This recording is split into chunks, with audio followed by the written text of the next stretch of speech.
Então, a gente segue a linha Bhakti Yoga. O que quer dizer Bhakti Yoga? Né? Yoga quer dizer conexão, união. Então, a Hatha Yoga, o que é a Hatha Yoga? A Hatha Yoga é a conexão do corpo com a mente, mas ainda está no lado material. Né? Aí tem Karma Yoga. Karma Yoga é você fazer qualquer ação sem querer nenhum retorno. Isso é Karma Yoga. Nem o retorno da mente. Porque às vezes a pessoa, por exemplo, ela vai distribuir comida na rua e aí a mente dela se satisfez. Ela ficou bem com a mente. Ou ela põe no Facebook para mostrar para os outros. Então, na verdade, isso nem é Karma Yoga. Karma Yoga é você fazer sem querer nada em troca. Você faz porque você faz. Né? Isso é Karma Yoga. E Jnana Yoga é Yoga do conhecimento. A gente não pratica nenhuma das três. Das duas, nenhuma das três. A gente faz a Bhakti Yoga. E não sei se você já ouviu falar do Bhagavad Gita, a escritura. É a escritura milenar. Na verdade, as escrituras que nós seguimos têm mais de 5.000 anos. Tem por volta de 5.500 anos. É a escritura mais antiga que existe no planeta. São os Vedas, não sei se você já ouviu falar também. Né? São os Vedas, a escritura mais antiga. E dentro dos Vedas tem todas as religiões. Todas as religiões. E por que tem somente 5.500 anos? Porque esse conceito, os Vedas, ele sempre existiu. Então é uma religião atemporal. Ela não é, por exemplo, que nem o cristianismo, que começou quando Jesus Cristo veio. Né? Depois, na verdade, a religião começou depois que escreveram a Bíblia, enfim, né? Mas começou com Jesus Cristo. O islamismo começou em alguma época. O budismo começou depois que Buda apareceu. E todas as religiões.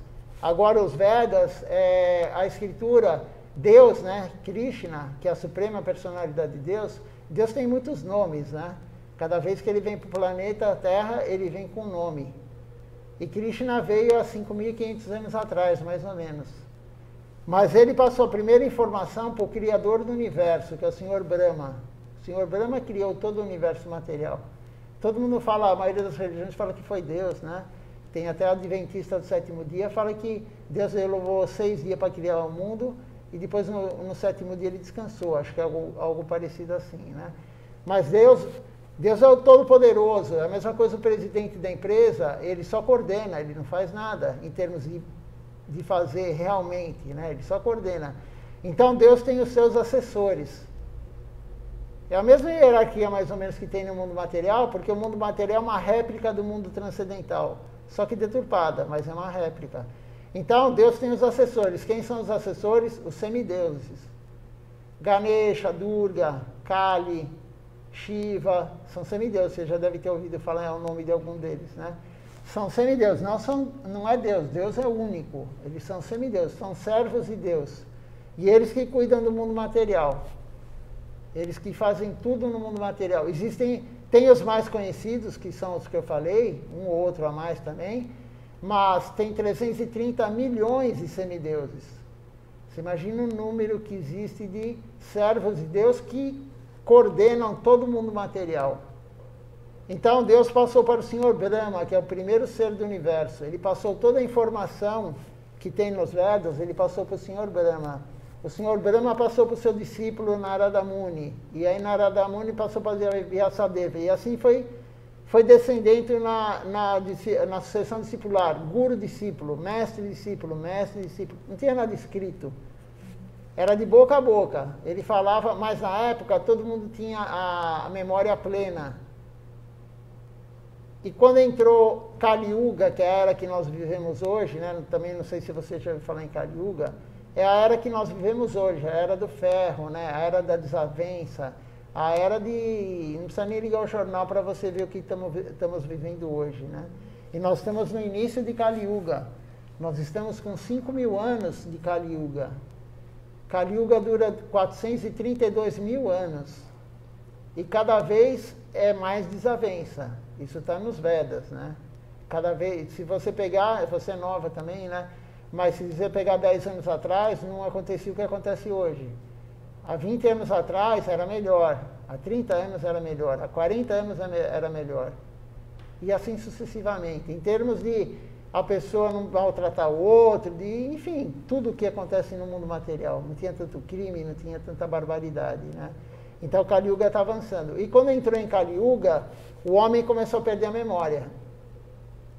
Há 5.000 anos o homem começou a perder a memória, que essa era, isso está descrito já, na escritura está descrito tudo isso, né? O homem começou a perder a memória. Então Krishna, ele apareceu há 5.500 anos atrás para falar toda essa filosofia e alguém escrever. Então Vyasadeva escreveu toda essa filosofia.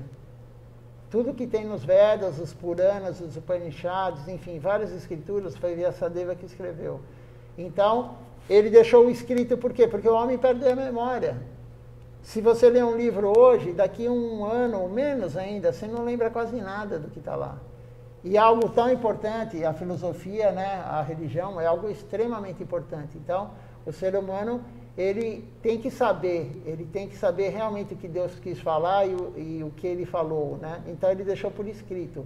Então, tem 5.500 anos. E a gente segue uma parte dos Vedas. Nós seguimos uma parte. Por quê? Porque os Vedas têm tudo. Tem a religião para a primeira era, chamada Satyuga. Tem a religião de Treta Yuga, outra era. E de Dwapara Yuga, que é quando Krishna veio, outra era. E agora em Kali Yuga é outra religião, outra prática devocional. Porque as práticas mudam.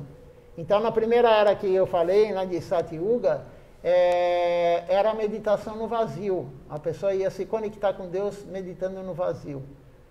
A segunda era sacrifício de animal, sim. Isso há bilhões de anos atrás. E tem gente ainda que faz isso hoje, né? Mas não é para agora, não é na era que nós vivemos. A era anterior à nossa era cerimônia de fogo, eram cerimônias feitas no altar, muitas cerimônias. E agora, em Kali Yuga, que a gente está, Deus veio novamente, há 536 anos, que é aquela estátua que tem lá, né, com o braço levantado, ele veio há 536 anos atrás para nos dar o que temos que fazer agora nessa era, para a conexão com Deus. Então, é através do som. A conexão com Deus é através do som. A maioria das religiões canta, orando a Deus, enfim, né? O evangélico canta, o católico canta, o budismo canta os mantras, o islamismo também canta. Pelo menos todos que eu conheço, o Testemunho de Jeová canta, que tem uma aqui pertinho, eu escuto eles cantarem, né? Então, a conexão com Deus é através do som. E não só a canção, mas também falar sobre Ele. E onde está Deus? Todo mundo fala, onde está Deus? Deus está onde estão falando sobre Ele. Onde fala sobre Ele, Ele está presente. Pode ser na tua casa, pode ser no ônibus, pode ser em qualquer lugar. Onde você está falando de Deus, Ele está lá presente. Então, o nosso processo de conexão com Deus é através da canção, glorificando Ele, falando os nomes dEle, né? Então, por exemplo, nós estamos aqui, né? Aí, sei lá, a Carol, por exemplo, vai falar, eu vou no banheiro, uma suposição, né? Ela vai no banheiro, ela está escutando a gente falar, mas ela não está prestando atenção no que a gente está falando. Mas se você falar o nome dela, ela vai falar, opa, estão falando de mim. Aí ela põe atenção lá. Então, quando a gente canta os nomes de Deus, o Mahamantra Hare Krishna, né, que a gente cantou, ou essas canções, quando a gente está cantando, ele percebe, claro, ele é onisciente, né, ele sabe tudo, ele vê tudo. E ele fala, aquele grupo lá está querendo se conectar comigo. E aí ele aparece, aí ele vai no local. Ele é onipotente, onipresente e onisciente, né? Ele sabe tudo, ele está em todo lugar e ele pode tudo. Então ele vem no local. Então o processo, a meditação com mantra que nós fazemos, né? O que quer dizer mantra? É uma palavra sânscrita, né? Do idioma sânscrito. Mantra quer dizer, man é mente, e traya-se-te, né? É anular, libertar. Então o mantra ele liberta a mente. Na hora que você está aqui cantando mantra, você não está pensando que amanhã é segunda-feira, você vai ter que começar a trabalhar cedo, você tem que pagar a conta porque venceu agora no dia 31 e era feriado, enfim, qualquer coisa material. No momento que você está cantando, que você está se dedicando ao mantra, à meditação com mantra, você não está pensando em nada, né? Mas a ilusão é tão forte que às vezes você ainda pensa. Mesmo aqui cantando e vendo, você ainda pensa, né? Se vocês quiserem, podem ir, não tem problema não.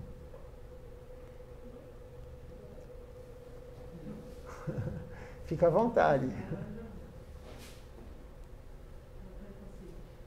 Uhum. Então, a mantra é libertar a mente. A meditação no vazio, que normalmente tem muitos tipos de meditação, né? Quando a pessoa vê aqui meditação com mantras, a pessoa acha que a gente vai ficar no escuro, né? Todo mundo quietinho e com o olho fechado, né? É um tipo de meditação? Sim, é um tipo de meditação. Tem meditações que você fica quietinho, mas assim, sem pensar em nada, mas você fica andando. Tem vários tipos de meditação, né? Com a luz acesa, com a luz apagada, acendendo incenso, não acendendo incenso. Mas a Escritura fala, na era que vivemos hoje, é impossível nós ficarmos sem pensar em nada. Não sei se você já tentou ficar sem pensar em nada. E aí dói a coluna, se você está numa posição assim, dói a coluna, dá coceira na cabeça, aí você escuta o pernilongo aqui fazendo barulho, e o vizinho faz barulho, e tudo é para tirar a nossa atenção. Nós não conseguimos concentrar. Na era que vivemos hoje, é mais fácil nós pararmos o vento na rua do que parar a mente. Isso os gurus falam, o mestre espiritual fala. É impossível você parar o vento na rua. E parar a mente é impossível. Então a gente faz a meditação pelo mantra, que anula a mente. Mesmo assim, a mente é tão travessa que ela, às vezes, você está cantando e está pensando em outra coisa. Nós temos um rosário, né? São 108 bolinhas, chamada Japamala. Não sei se você já ouviu falar, né? A Japamala, você está cantando Mahamantra Hare Krishna na Japamala, você começa cantando e prestando atenção no que você está cantando, tudo. Daqui a pouco você está pensando em outra coisa. A mente é muito travessa. Mesmo você cantando, você não consegue controlar a mente. Você imagina em silêncio, que a mente está livre para fazer o que quer, para pensar no que quer. Né? Então, o processo funcionava há milhares de anos atrás, milhões de anos atrás. Agora, não funciona para se conectar com Deus. Pelo menos é o que falam os Vedas, né? Cada um tem uma fé, claro, né? Eu estou falando o que a gente acredita e o que os gurus nos orientaram, né? O mestre espiritual nos orientou. Então, o processo é através do som. O som é extremamente importante. Quando a gente está falando aqui, tudo tem alma. A planta tem alma, o cachorro tem alma, né?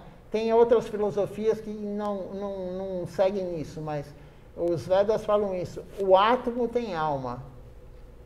Cada átomo tem alma. Então, dentro de você, que o teu corpo, né? Você é uma alma que está nesse corpo agora. Eu sou uma alma que estou nesse corpo, e assim por diante. Dentro desse corpo tem bilhões de almas, que são os átomos. Cada bactéria, cada fungo, cada ácaro, tudo tem alma. E as almas se beneficiam quando você fala de Deus ou você canta os nomes dele. Então, todos os átomos que estão aqui estão se beneficiando quando a gente fala os nomes de Deus. O som, ele penetra no éter. O que é o éter? Né? Você, não sei se você lembra, né? Talvez elas lembrem mais, porque elas estão estudando ainda, né? E química, né? Ninguém gosta de química, mas o átomo. O átomo tem o núcleo e tem os elétrons girando na órbita, em volta. Então, essa órbita, esse espaço que tem é o éter. E quando a gente fala, o som entra nesse espaço. Todo átomo, né, tem os elétrons e tem o núcleo. Então, o som entra no átomo de cada elétron. Ele entra em cada átomo. No éter, né? E não sei se você já ouviu falar também, Masaru Emoto, o japonês que fez a experiência com a água, ele congelou, então. O Masaru Emoto é um cientista, eu tenho os livros dele, né? E forma aquelas mandalas maravilhosas, né? Quando você fala uma palavra boa, tipo amor, ou só o pensamento já faz isso. Por quê? Ele que descobriu, é claro que ele não sabe a fundo essa teoria que os Vedas falam, mas ele descobriu pela água, mas não é só a água que tem esse poder de você falar algo bonito, uma palavra boa, amor, universo, né? Enfim, qualquer coisa boa, a água fica com aquela mandala linda. Isso entra no ar também, porque entra em todos os átomos. Então, quando você fala algo ruim, entra no éter de tudo. Se você escutar notícias ruins, desgraça, enfim, ligar jornal, entendeu? Né, televisivo, o que for, isso está entrando em você. Está contaminando você com palavras ruins, palavrões, essas canções, essas músicas que nem a gente estava falando lá fora, né? Funk, sei lá, falando um monte de besteira que tem por aí, isso entra no éter da gente também, da tua casa, da onde for. Isso é super prejudicial para nós. Mas tem o outro lado que é bom. Se você cantar os nomes de Deus, se você ler em voz alta uma escritura, entendeu? Isso está entrando no éter. Não só do teu corpo, mas da tua casa, da tua planta. Você quer ajudar seu cachorro? Você está ajudando. Você quer ajudar a tua planta que você tanto gosta? Você está ajudando. Então, o ideal é cantar em voz alta os mantras, é cantar em voz alta, é ler em voz alta uma escritura, porque você está beneficiando a todos. Você estava falando para a gente, né, para mim, na verdade, antes de começar o programa, sobre a bondade, né? Ah, se tem um lugar que tem coisas boas, eu fico, né? E o que Deus mais gosta, claro, que nós ajudemos os outros. Mas aí que está a compreensão, que são vários tipos de compreensão, né? Ajudar o outro tem níveis de ajuda. Níveis e níveis e níveis de ajuda, né? E qual ajuda que Deus mais gosta que nós façamos para os outros? Que nós ajudemos a alma dos outros. Porque nós somos a alma, nós não somos o corpo. Né? Você segue a linha kardecista, tal, você sabe que nós não somos isso. Daqui, sei lá, 10, 20, 30, 40, 50 anos, elas que são mais novas, né? 60 anos, 80 anos, sei lá, 100 anos, ela não vai estar mais nesse corpo. Ela, a alma, né? Eu não vou estar nesse corpo, você não vai estar nesse corpo. Então nós não somos o corpo, nós somos a alma. O corpo é temporário. Tudo que tem material vai ser destruído algum dia. Por mais resistente que seja, você fala, poxa, né, um pedaço de madeira, um pedaço de ferro, algum dia vai deixar de existir. Não tem as garrafas PET, duram 100 anos, 200 anos, algum dia ela some. Tudo some no mundo material, o corpo não é eterno. Agora a alma é eterna. A alma é eterna. Então, o que Deus mais gosta é que nós ajudemos a alma. Porque se você ajudar o corpo de alguém, daqui a pouco, aquele corpo não existe mais. E quando você ajuda a alma de alguém, isso é eterno. Você leva para a próxima vida, e para a próxima vida, e para a próxima vida. Entendeu? Então, quando eu fiz a cerimônia aqui, agora vamos entrar um pouquinho na cerimônia, né? Vocês viram um pouco da cerimônia e tal. O que eu fiz? Eu comecei com incenso, não sei se você viu, né? Eu comecei com incenso. Deus não precisa de incenso. Deus não precisa de nada, Ele tem tudo. Né? Deus não precisa de nada. Então, se Ele quiser o incenso de sândalo, que eu acendi agora, né? Agora há pouco, Ele vai na árvore de sândalo sentir o aroma, porque Ele pode tudo. Mas Ele criou essa forma para nós amar Ele. Porque a nossa meta última da vida, pelo menos o que a gente acredita, né? O Gaudiya Vaishnavismo, enfim, né? A nossa filosofia, a meta última da vida não é ter um carro novo, não é passar na USP, não é você ter uma casa maravilhosa, não é você ter a conta bancária gigante, não é ser a pessoa mais importante do mundo, não é nada disso.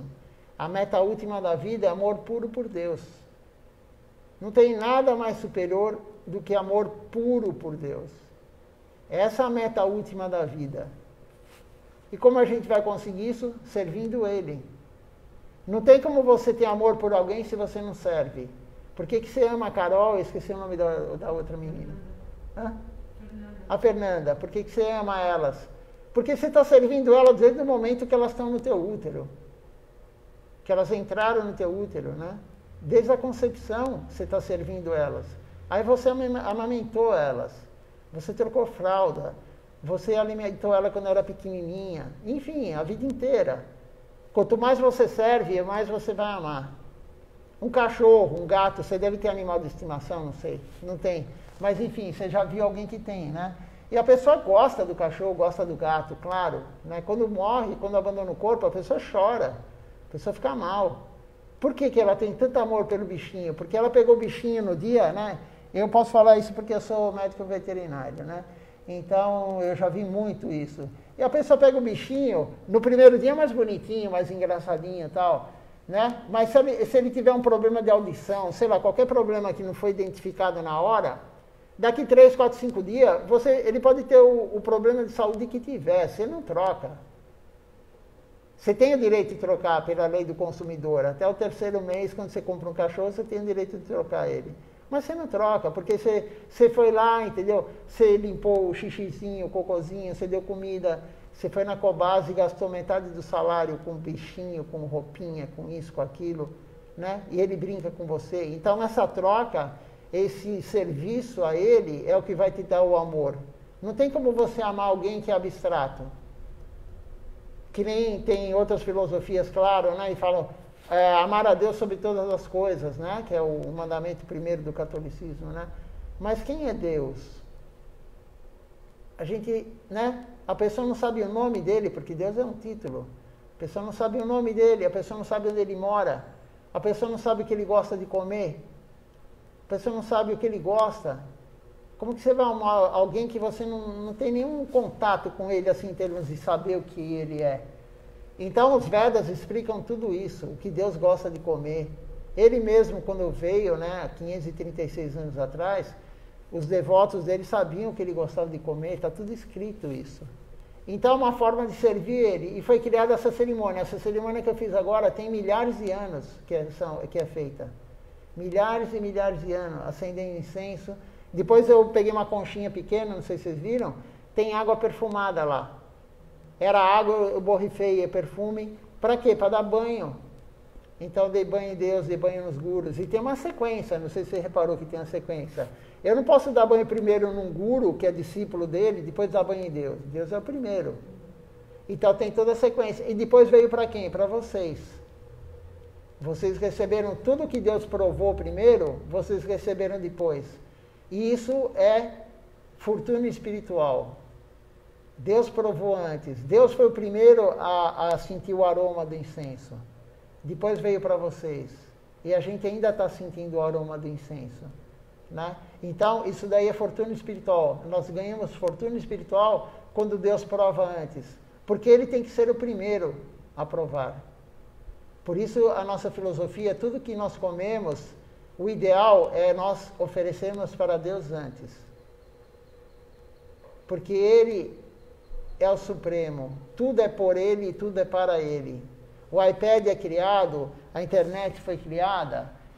O ser humano faz pornografia, enfim, coloca tudo lá de ruim. Mas a gente está usando para Deus agora. Tem pessoas aqui assistindo, tem uma conhecida que assiste, ela mora na Noruega. E tem gente dos Estados Unidos. E tem, enfim, pessoas da praia, do Guarujá, tem gente que mora longe. A internet, enfim, a tecnologia tem que ser usada para Deus também. Tudo é para Deus, né? Mas a gente usa somente para nós. Então, essa filosofia, o que Deus mais gosta, voltando no assunto, é que a gente divulgue isso para os outros. É que a gente sirva a alma dos outros. O fato que nem eu falei, a fortuna espiritual, segundo o que a gente acredita, claro, né? A fortuna espiritual que vocês receberam agora, sentindo o aroma do incenso, e eu dei banho em vocês também, entendeu? Né?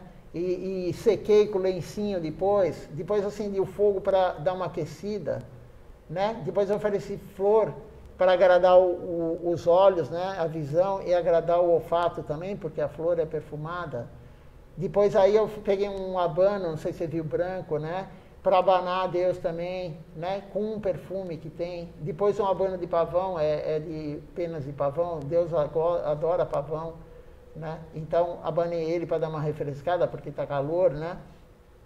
E para terminar eu toquei essa concha, para anunciar que a cerimônia foi terminada, que ela terminou. Mas Deus não precisa nada disso.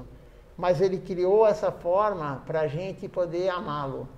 Não é fácil amar a Deus.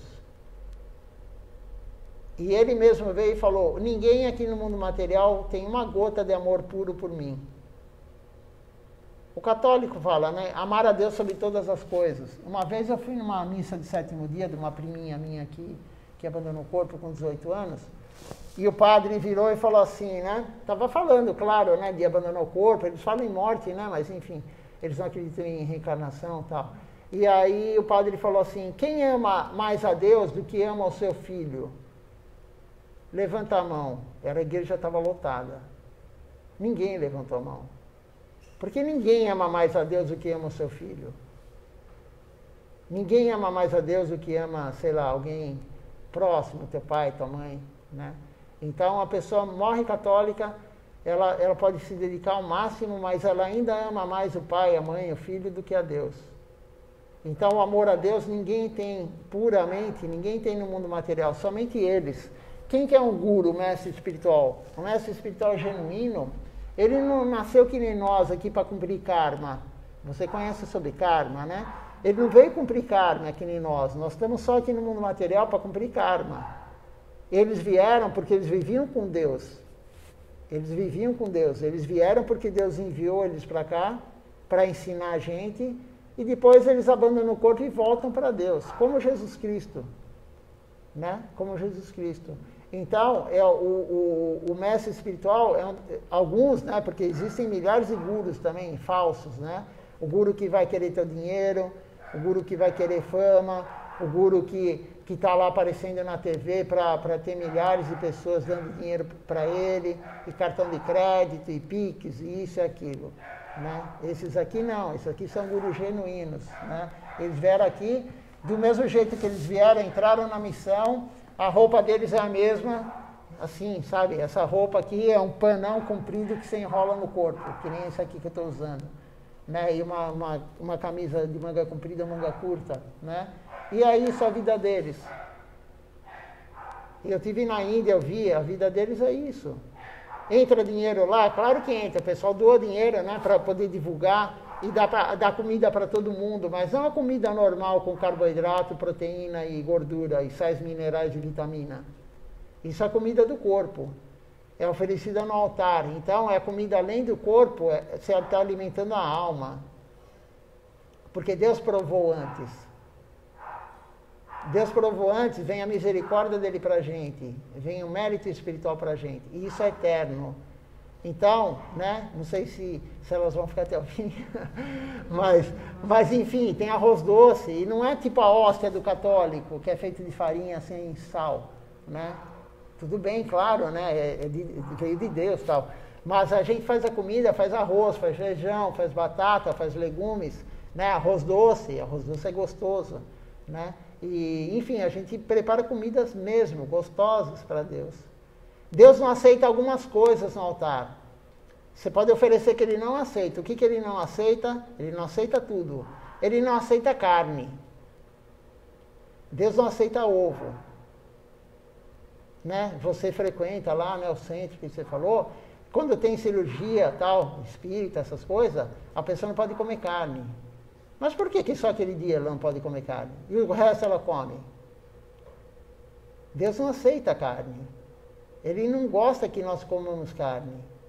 E aí vem algum médico, hoje a medicina mudou muito, né? O pessoal está com a mente aberta, tal, não é aquele negócio de tapa-olho de cavalo, né? Eles sabem, tal, que a carne nem é bom você comer todo dia, enfim, né? Tem várias teorias, tal. Mas na Índia, antigamente nunca se comeu carne. Hoje já tem carne de monte lá. Tem açougue, tem McDonald's, tem tudo lá, né? Mas da mesma forma que nós trouxemos essa filosofia transcendental deles, o Ocidente levou para lá McDonald's, levou tudo isso também. E eles aceitaram, alguns aceitam, né? Mas você vai em vilarejos da Índia que ainda não existe carne, nunca ninguém comeu carne, nenhuma geração anterior deles comeu carne, comeu ovo. O ser humano não precisa, a dentição do ser humano não é para comer carne. Né? Nossos caninos são muito pequenos. O nosso intestino não é para comer carne. Enfim, a nossa estrutura não é para comer carne. E Deus não gosta que nós oferecemos. Ele não aceita se nós oferecemos carne para ele. E tem a lei do karma também, né? Ação e reação. Não só ele não gosta. Ação e reação. Você sabe a lei do karma, né? A terceira lei de Newton. Toda ação vai ter reação no sentido oposto de mesma intensidade. Igual, na mesma potência. Se eu bater a mão aqui, né, ou se eu der um soco no rosto de alguém, vai machucar o rosto da pessoa, mas a minha mão também vai machucar. É a reação. E a lei do karma é assim, ação e reação. Então, se você faz o bem para alguém, você vai receber o bem material. Se você fizer o mal material, você vai receber o mal material nas próximas vidas. O Dharma tem o Dharma espiritual. O Dharma é a função que você veio para cumprir. tem o Dharma espiritual e o Dharma material. O Dharma material seu, por exemplo, é cuidar das meninas, são suas filhas, né? Você tem que cuidar delas, você tem que cuidar do marido, enfim, né? Você tem que cuidar da tua casa, você trabalha em tal profissão. Esse é o Dharma material. Mas nós temos o Dharma espiritual. E qual o Dharma espiritual da era que vivemos hoje? Né? O Dharma dessa era é cantar o santo nome de Deus, congregacionalmente. Quando a gente canta junto, a potência é muito maior do que cantar sozinho. Mas cantar sozinho também resolve um pouco. Enfim, você está servindo Deus. Mas o Dharma da era é cantar junto, é falar sobre Deus. Essa é a religião da era que vivemos hoje. Em outras eras, como eu falei, tinha sacrifício de animal, tinha cerimônia de fogo, tinha meditação no vazio, mas a era de hoje, né, que vivemos agora, o Dharma espiritual é esse, é cantar os nomes de Deus e é falar sobre Ele, pregar. É o que ele mais gosta. Agora, o Dharma material, todo mundo tem o seu. E o karma é aquilo lá. Então, a pessoa para ter vocês vão comer carne, né? Desculpa que eu estou falando isso, mas eu tenho que falar. Você está lá com um bife no prato, ou sei lá, uma salsicha, uma linguiça, o que for, né? Você está lá no prato. Então, o animal teve muito sofrimento para você estar comendo a carne dele. Eu já fui em abatedouro, né? Vocês não devem ter ido. Quando eu fazia faculdade de veterinária, eu fui em abatedouro. E é brutal o sofrimento. O animal sabe que vai morrer. O animal sabe que vai morrer. É um negócio cruel. Se você pegar na internet, tem vários vídeos, né? É até meio assim forte de você ver, né? O quanto o animal sofre.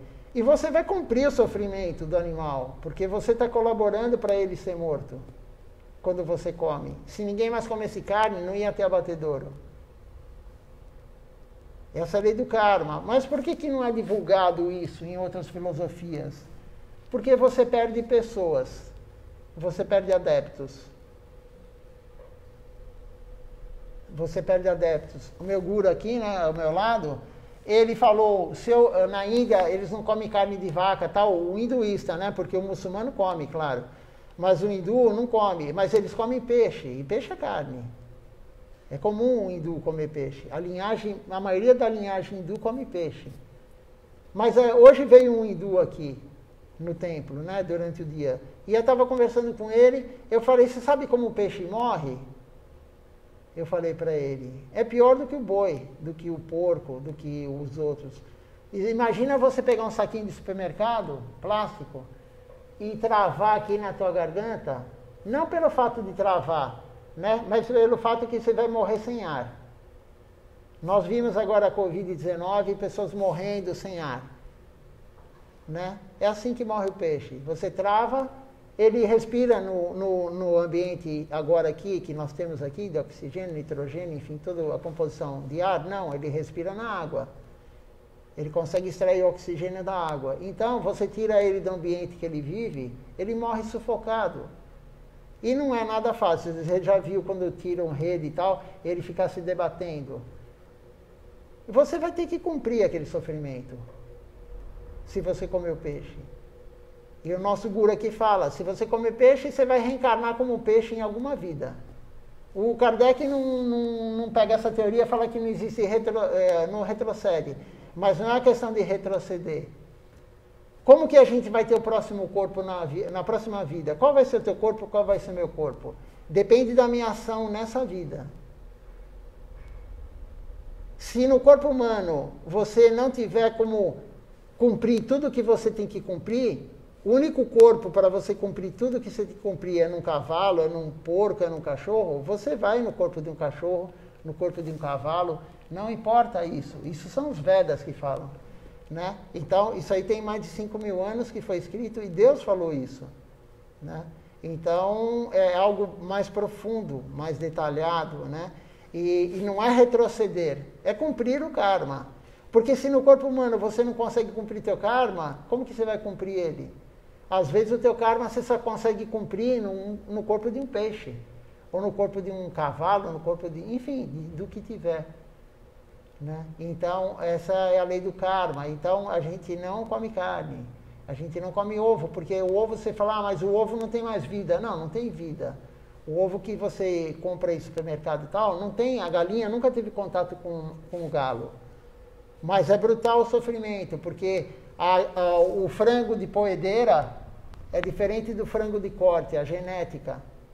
A galinha poedeira é diferente da galinha de corte, que vai para o abate, né? Então, o que é feito com o macho da linhagem de poedeira? Ele nunca vai botar ovo. Então, tem a sexagem do macho pequenininho, né? Na hora que nasce, eles não dão um grão de comida, não dão um grão de nada para o animal, né? É tudo chocadeira, claro, né? O ovo. E aí, nasceu os pintinhos, tem alguém lá, normalmente oriental, que faz isso, né? E eles ficam olhando o sexo. Não sei como é que eles conseguem, porque é impossível, mas eles conseguem. E ele faz análise na hora, um por um. Ele pega a galinha, né, que vai botar ovo, que vai dar lucro, porque é uma indústria da carne, né? Indústria do ovo. Ela vai dar lucro, ele pega assim, é fêmea, ele põe aqui, o macho ele joga.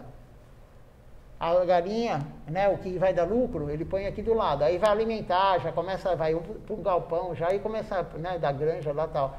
E o macho, aquele monte de pintinho, tudo macho, o que vai fazer com ele? Esmagar para fazer ração de animal. Vai esmagar. Você imagina chegar uma máquina e esmagar o pintinho lá vivo. Né? Então é brutal o sofrimento. E a gente vai ter que cumprir isso. Deus não tira a lei do karma. O que você tiver que cumprir até o teu último dia de vida, você vai cumprir. Deus não interfere nisso. Porque Ele dá o livre-arbítrio. A gente faz o que a gente quer. Você quer comer carne, você come. Se você quer chutar um cachorro, você chuta. Se você quer maltratar o teu colega de trabalho, você maltrata. Mas toda ação vai ter uma reação. Não existe como sair da reação. A única forma que a gente não vai ter reação boa ou ruim é servindo Deus. A hora que você está servindo Deus, você não vai cumprir nenhuma reação. Por que a gente oferece comida no altar para Deus? O grão também tem vida. Você concorda? Aí as pessoas falam, mas a fruta não, você não mata a planta quando você colhe a fruta. Mas você está arrancando algo da planta. É a mesma coisa, a gente está aqui, se arrancarem a unha de você, você não vai morrer. Mas você vai sentir. Então você está puxando uma maçã da macieira, a planta sentiu. Né? A planta sentiu. E o que não é, de repente, fruta, que você corta para poder comer, tem uma alma lá dentro que está sofrendo. Não, a alma não sofre, mas o corpo sofreu, a mente sofreu. Né? Então tem alguém lá. Se você não oferecer no altar, você vai cumprir karma por estar comendo a comida. Isso não é falado. Né? Pelo menos eu nunca ouvi falar em nenhuma filosofia isso. Né? Agora a gente está aqui, nós estamos destruindo bactéria, fungo e ácaro em muitos micro-organismos, senão a gente não estaria aqui vivo. Se eu tomar um copo de água agora, tem milhares de micro-organismos no copo de água. E eu vou destruir eles quando cair no meu suco gástrico. Vai destruir. Se você não está servindo Deus, você está produzindo karma. Então não tem como não produzir karma. A vida material não tem como não produzir karma, somente no momento que você serve Deus. Se você está cantando para Deus, se você está cozinhando para Deus, se você está fazendo uma guirlanda, né? É chamado guirlanda de flores, né? É um cordão de flores. Quando você está servindo Deus de alguma forma, todo esse monte de bactéria, fungo, ácaro que você está destruindo, você não está produzindo karma naquele momento.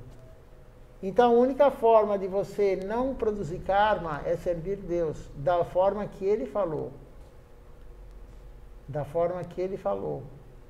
Né? E o que traz a gente para o mundo material, na roda do samsara, da reencarnação, corpo após corpo, o que traz é o karma.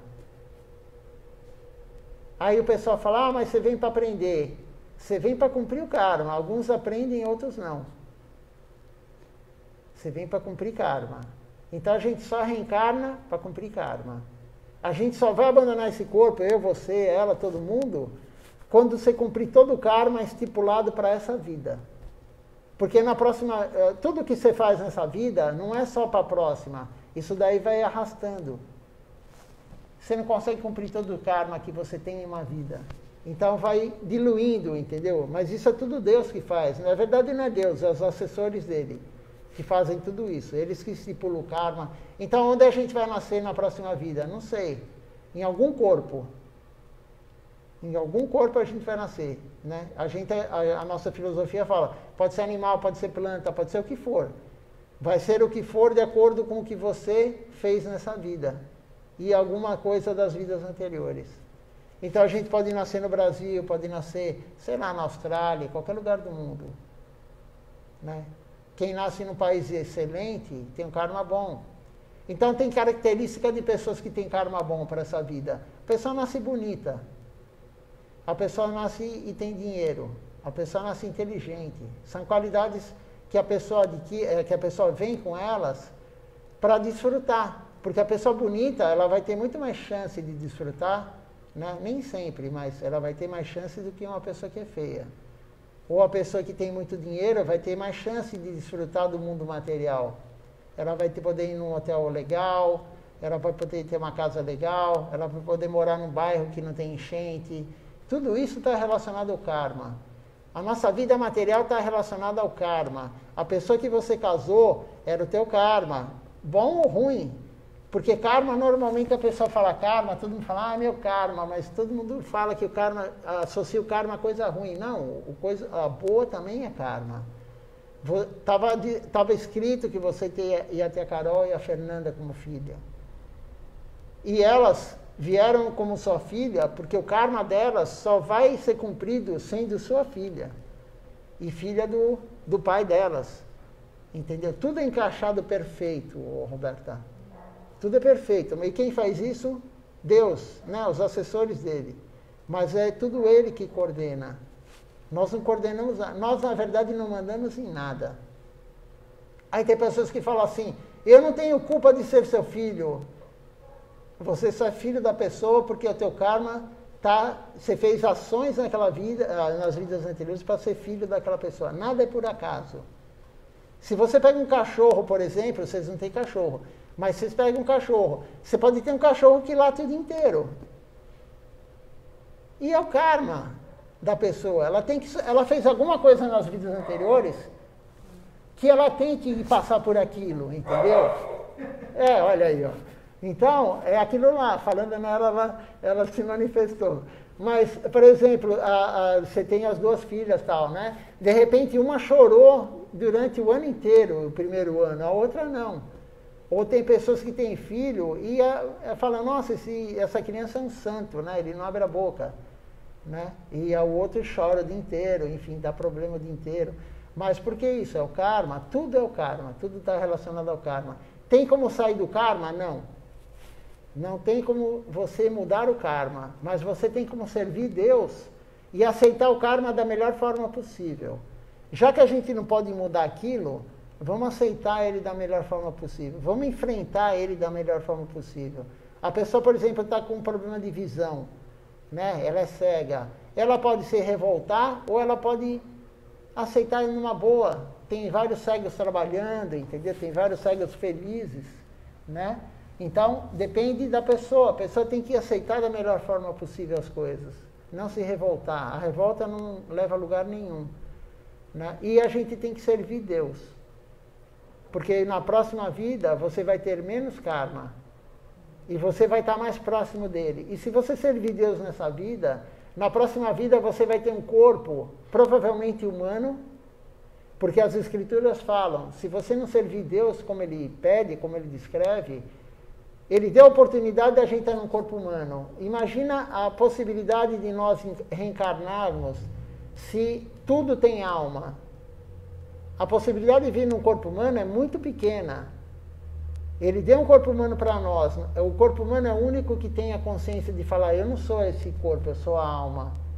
É o único que tem condições de pensar e falar, existe Deus. Existe algo superior a mim, né? O corpo humano é o único que pode. Se Deus deu essa oportunidade para nós de ter o QI alto, de ter essa inteligência, e você não usa, por que Ele vai dar de novo um corpo humano para a gente? Ele não dá um corpo humano para a gente. Ele vai dar um corpo que nem agora nós conseguimos cantar o nome dele. Um cachorro não consegue cantar o nome dele. Qualquer animal, qualquer planta não consegue cantar o nome dele. Então, se a gente não aproveitar esse corpo humano para servir ele, para cantar o nome dele, para divulgar o que ele falou, ele não vai dar de novo um corpo humano para a gente. É diferente da teoria que o pessoal acredita, né? Que eles seguem, né? Mas a gente tem que pensar o seguinte, quem que escreveu isso? É a escritura que Deus deixou. E quem escreveu, na verdade, o que as outras filosofias estão falando? Né? Então a gente tem que começar a pensar nisso também. Né? Quem está certo?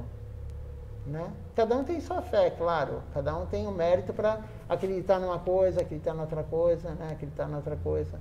Mas a minha função aqui não é tirar a fé de ninguém, né? De mudar assim. A função é a pessoa quis conhecer a filosofia, né? O que a gente acredita, o que a gente faz, a prática, o que é um templo, né? Como que é essa linhagem do hinduísmo. Porque, na verdade, o hinduísmo, a maioria dos hindus, eles não seguem o que a gente segue. Eles adoram semideuses. Fazem tudo que eu fiz aqui no altar, oferecendo incenso para o Senhor Shiva, para Ganesha, né, que tem a cabeça de elefante, é muito comum e tal. E oferecem comida, oferecem isso, né? Por que eles oferecem isso? Os hindus, principalmente, né? A gente, aqui no Ocidente, pegou o que o hindu faz, né? Mas faz para pedir algo em troca. Para pedir algo material em troca. E a gente vê a maioria das religiões hoje só pedindo algo em troca.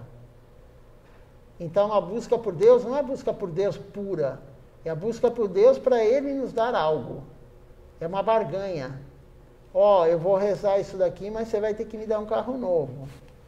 Eu vou doar esse dinheiro aqui para não sei quem lá, para a mesquita, para o templo, para a igreja, né? Eu vou doar, mas você vai me dar o que eu quero também. Não, Deus não é assim. Deus não gosta de barganha. Você tem que servir Deus por servir Deus, porque para saber que Ele é o Supremo e nós somos servos dele.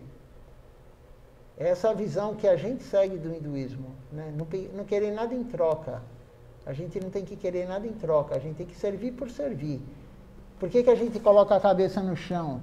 Para demonstrar humildade e saber que eles são mais elevados que nós. Né? Por que a gente cantou em volta dessa planta? Né? Pode parecer estranho, né? Fala, poxa, estamos cantando para a planta, né? Eu estou colocando a cabeça no chão, na frente da planta. Para que isso? Porque nós vemos com o olhar material que é uma planta. Mas e a alma que está dentro dessa planta?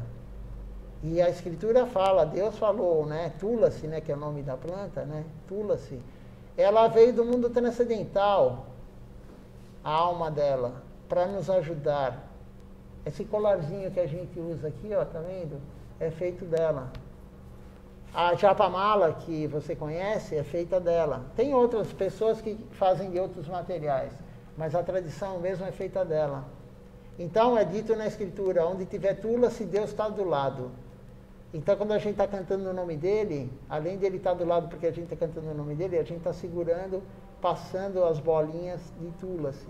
Então, tudo que é feito aqui não é por acaso, entendeu? Tudo tem um significado, né? Mas aí é algo muito vasto, assim, muita informação, né? Mas a base de tudo, Roberta, é servir Deus.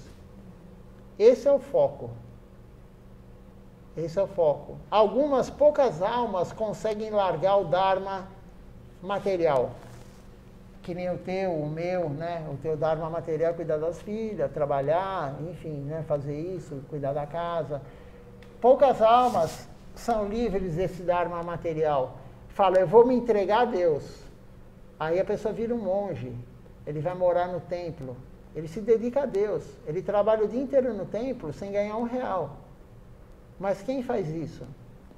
Tem que ter muita fortuna espiritual para a pessoa compreender que se ele servir Deus o tempo todo, ele não vai ficar mais no mundo material. Ele vai pegar um corpo muito mais elevado na próxima, ou ele nem volta mais para a Terra. Ele vai para o mundo transcendental. São poucas as almas que têm essa fortuna de... Mas ele já trabalhou isso em várias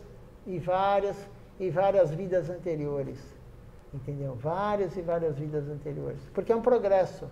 né? É que nem a gente estava falando agora há pouco, aquela religião é primitiva, né? Ele tem uma conexão com Deus muito primitiva. Por exemplo, você pega um índio, um aborígene, ele canta para o sol, para a chuva. São semideuses, né? O sol é Súria, né? São semideuses. A lua, Chandra, né? Então são semideuses. Ele tem uma conexão com Deus? Tem, através de um devoto de Deus, mas não é direto. E aí, de repente, ele faz isso, na próxima vida ele reencarna como, sei lá, vai evoluindo. Existe um processo evolutivo. As escrituras falam, antes de estar num corpo humano, nós passamos por 8.400.000 espécies. Nós já fomos tudo. A gente já foi ácaro, já foi bactéria. Quer dizer, a gente já teve no corpo de ácaro, bactéria, fungo, animal aquático, animal terrestre, quadrúpede, peixe, tudo. A gente já foi tudo. Planta, para chegar no corpo humano. O corpo humano é o topo da vida espiritual. É o único que pode, como eu falei, servir Deus, né? Mas poucos desses 7 bilhões, acho que tem de ser humano no mundo, né? 8 bilhões, não sei. Poucos estão conectados dessa forma para procurar Deus sem querer uma barganha, sem querer algo em troca, né? Porque a pessoa não compreendeu que tudo está relacionado ao karma. Não adianta ele buscar Deus para querer algo em troca, porque tudo está relacionado ao karma. E Deus vai dar o que cada um merece. Por que está a Covid-19 aqui no mundo material para o ser humano? Porque ela só atinge o ser humano. Ela só dá sintoma para o ser humano. Os animais têm Covid-19, essa variante da COVID, do corona, tem, mas eles não têm sintoma. É uma limpeza kármica. Por que você pega garotos novos, atletas, gente saudável que foi entubado e morreu? E tem velhos aí, super debilitados, pessoas idosas, que não sentiram nada. A medicina não explica isso, mas é kármico. Por que um morreu, o outro não morreu? Por que um pegou e não sentiu nada, o outro pegou e sentiu nada, e sentiu? Tudo é kármico, tudo está relacionado ao karma. E Deus não muda. Então a maioria das religiões fica orando, né, que nem eu vi por aí, a pessoa fazendo novena, a pessoa fazendo, tudo bem, cada um tem sua fé, mas fazendo para acabar a Covid. Mas Deus colocou a Covid para limpar o nosso karma. É para o nosso bem. Ele não está preocupado, para o nosso bem, alma, né? Ele não está preocupado com o corpo, ele está preocupado com a alma. Ele quer limpar a nossa alma, porque nós somos a alma. Mas essa compreensão é difícil das pessoas terem. É muito difícil. E como que a gente vai compreender isso? Servindo Deus. Conforme a gente vai servindo Deus, você vai limpando a alma, essa ilusão que a gente tem na alma, né? Então essa é a forma que a gente tem de fazer o serviço. Existem práticas devocionais, 9 principais, mas as 2 principais, que é o foco, as 2 principais, a primeira é falar de Deus, a que ele mais gosta. A segunda é escutar falar de Deus. É o que ele quer. E ele deixou isso escrito, ele veio há 536 anos atrás, ele deixou isso, falou para os discípulos que escreveram as escrituras, agora mais recente, né? Então é isso que a gente pratica aqui. A gente não tem nenhum intuito de ganhar dinheiro, nenhum fim lucrativo, né? A gente não cobra nada por nada, não tem venda de nada aqui, não tem venda de incenso, não tem venda de roupa, não tem venda de nada. O intuito aqui não é ganhar dinheiro, né? E a gente não cobra nem pela comida, a gente não cobra por nada.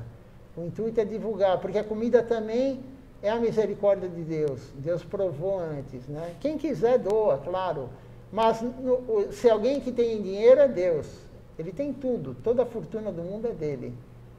Então, um não doa, mas o outro doa. E a gente mantém o templo dessa forma, né? Com doações, não é cobrado nada. E alguns doam, né, mensalmente, outros vêm aqui e doam. Enfim, e a gente está mantendo já há 4 anos esse templo. Na Índia, há milhares de anos é mantido assim, né? Pelo menos a nossa missão não cobra nada de ninguém. Na Índia é muito, muito assim, nós que estamos no Brasil, na Índia você vai lá, né? Não precisa nem escutar a aula, nada. Você entra no templo, é aberto, não é que nem aqui que é fechado, porque não tem esse perigo de ladrão, nada, né? Então é tudo aberto assim, você entra lá no templo na hora de comer, colocam aqueles pratos de metais no chão, assim, um do lado do outro.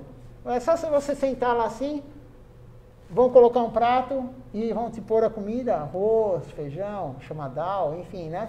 Colocam, se você quiser repetir, você repete. E acabou de comer, você vai lá, lava o prato, coloca lá de novo e vai embora. Ninguém vai te cobrar ticket, entendeu? Não vai ter R$1 que nem tem aqui, não tem. Né? Na Índia é assim. Né?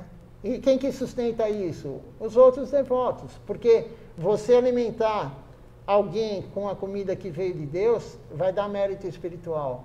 Né? E eles sabem disso. E o ocidental agora que banca basicamente a Índia. Né? Então vai doações para lá. Então ele recebe muito dinheiro? Recebe. Mas tudo é distribuído. Para fazer livrinho, para fazer panfleto, para comida, para dar de graça, para pintar o templo. Ele não pega nada para ele. Nada. Esse é um devoto puro. Não anda de helicóptero, entendeu? Não tem... Não, os 3 já foram. Já abandonaram o corpo. Esse aqui abandonou o corpo Silachar Maharaj em maio do ano passado. Em maio do ano passado ele voltou para Deus. Por isso a gente comemora quando o Guru abandona o corpo também. Parece meio estranho, se comemora que ele morreu, né? Ele voltou para Deus. A gente comemora que ele voltou para Deus. Quando ele aparece, o Guru, o mestre espiritual, o Deus, é que nem o Sol. A gente não está vendo o Sol agora, mas ele não saiu de lá, ele está lá, a gente que não vê. Ele aparece e desaparece. O Guru aparece e desaparece. E as pessoas muito afortunadas conseguem ver um devoto puro. Ele está aqui. Os muito afortunados, né, conseguem ver. Os muito afortunados, eles conseguem ver Deus. Mas tem que estar num estágio muito elevado. Eles conseguem ver Deus.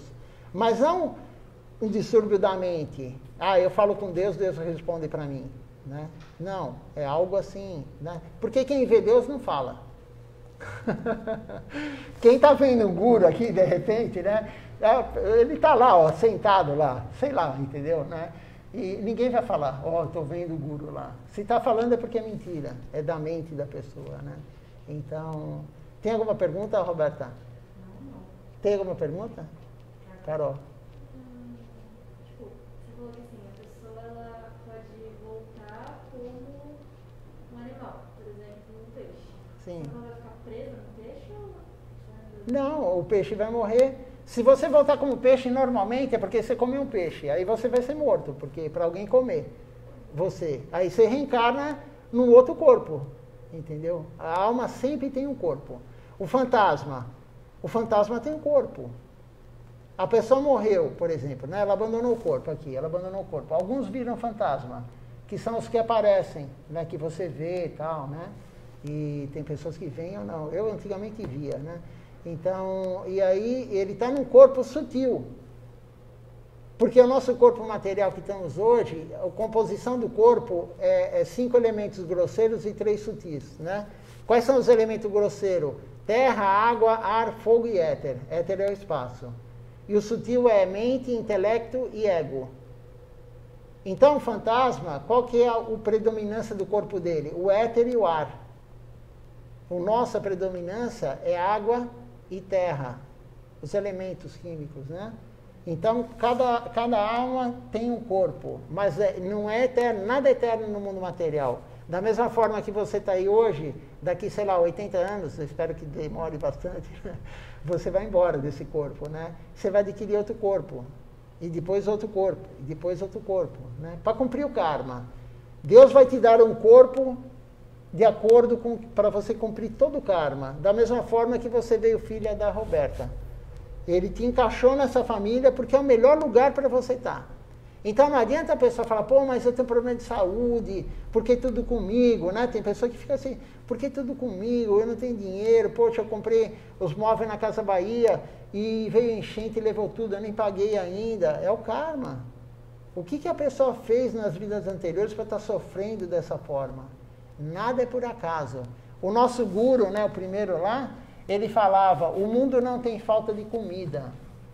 O mundo tem falta de Deus.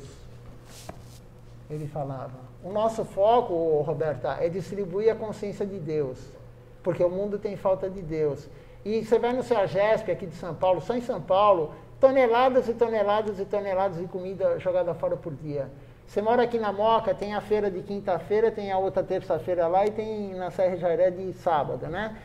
Se você juntar tudo que é jogado fora, dá toneladas de comida. Então o mundo não tem falta de comida. Aquele que passa fome, é o karma dele passar fome. E quando você dá comida para aquele que tem que passar fome, você está retardando o karma dele. Você não está aliviando, você só está postergando. Eu perguntei para o meu guru aqui, né? Em 2010 ele veio para o Brasil. E eu era veterinário atuante na época. Hoje eu não atuo mais, né, na veterinária. Hoje eu só fico no templo. Eu perguntei para ele, falei, e a eutanásia em animais? Sacrificar animais, né? O animal está sofrendo, insuficiência renal, não tem retorno.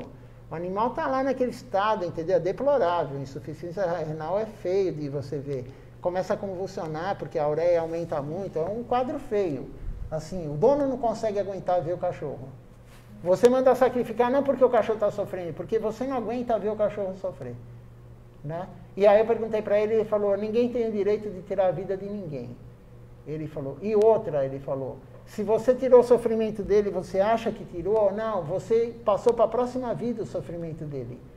Porque ele ia ter que passar por aquilo.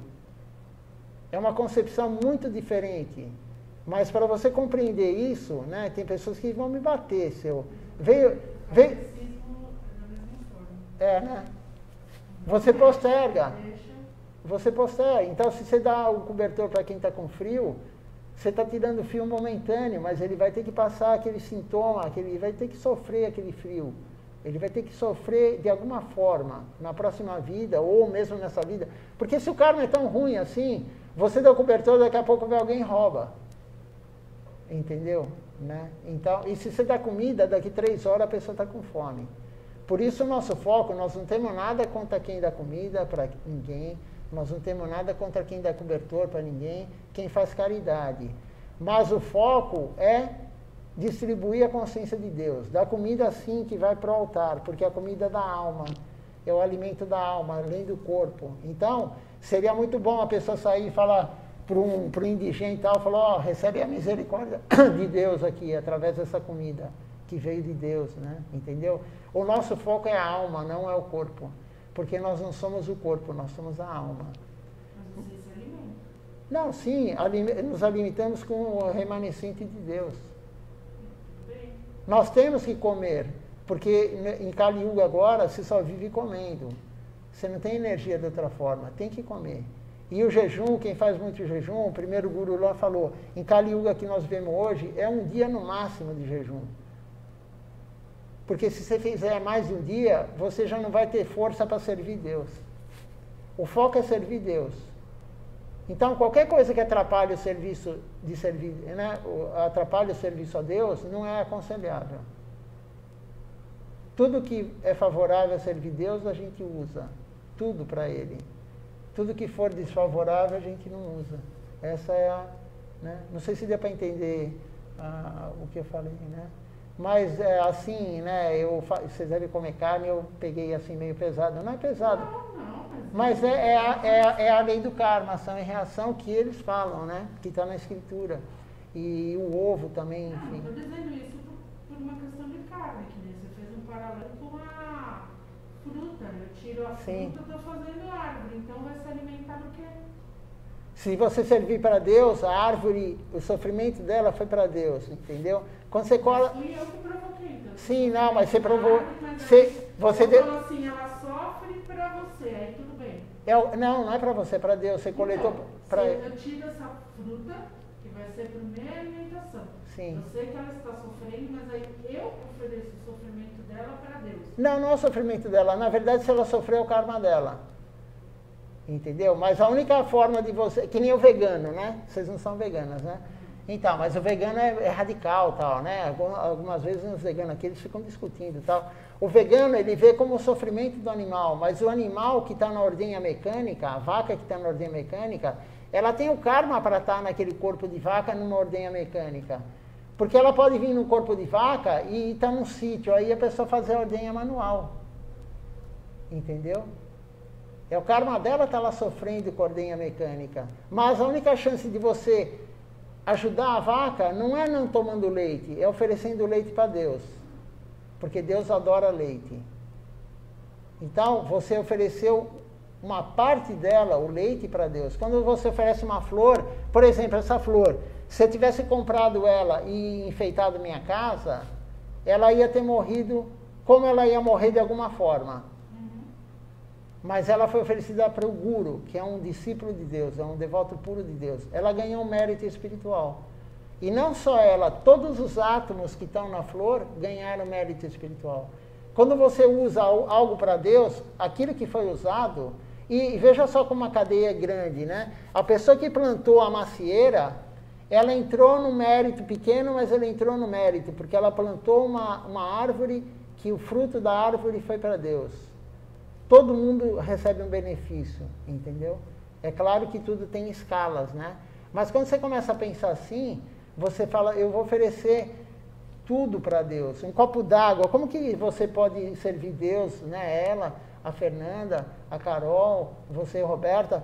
Você vai tomar um copo de água, pensa ou fala, sei lá, de qualquer jeito. Deus não quer o ato, Deus não quer a água mineral, entendeu? Ele quer, na verdade, o coração da gente. Oferece a água para Deus. O que custa antes de você, né? Antes de você provar água no copo, você oferece em pensamento, não importa de que forma. Não precisa falar mantra, entendeu? Não precisa fazer nada, né? Em casa também, você vai cozinhar uma fruta, você descasca a fruta, né? Você lavou bem, descasca a fruta, oferece para Deus antes. Tudo é dele. Quando a gente usa algo para a gente, sem oferecer, nós estamos roubando. Porque ele é o dono de tudo. Né? Essa é a visão, entendeu? Então, se você quer beneficiar alguém, você tem que usar para Deus, né? E já vamos terminar? Não, mas a gente vai honrar a praçada, a gente vai comer o arroz doce. Eu vou pegar o arroz doce lá para você. Não tem problema. Depois, quando vocês forem, eu canto a canção. Eu vou fechar o altar porque não é apropriado a gente comer.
Vocês aceitam um suco de goiaba com iogurte? Lá na Índia é chamado kefir, kefir não, lassi. Quer que eu te ajude? Não, fica à vontade.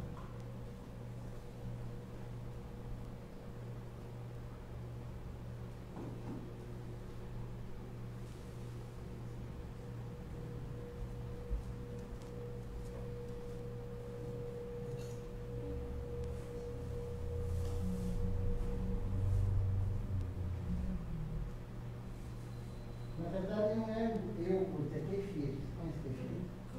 Qual que é a base? Do leite. É kefir de leite. Não tem.